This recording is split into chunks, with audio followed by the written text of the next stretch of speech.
রাত ৮টার দিকে মা ও মেয়ে বাইরে বের হওয়ার প্রস্তুতি নিচ্ছিলেন। শিশুটি আগে বেরিয়ে আসে রুম থেকে, তার পিছু পিছু আসেন মা। শিশুটি এক প্রাপ্তবয়স্কের স্যান্ডেল পরে হাঁটাহাঁটি করছিল। তখন মা তাকে কুলে তুলে রুমের বাইরে জুতো রাখার আলমারির ওপর বসিয়ে দেন।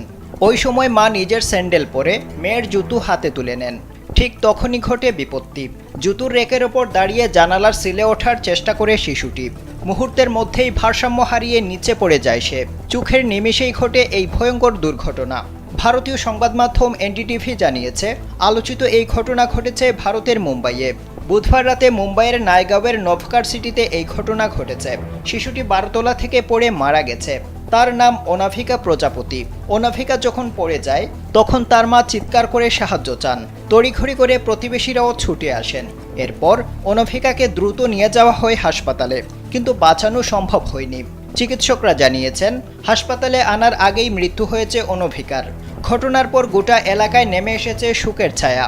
পুলিশ জানিয়েছে, তদন্ত শুরু হয়েছে। দুর্ঘটনাটি অনিচ্ছাকৃত হলেও পুরো বিষয়টি খতিয়ে দেখা হচ্ছে।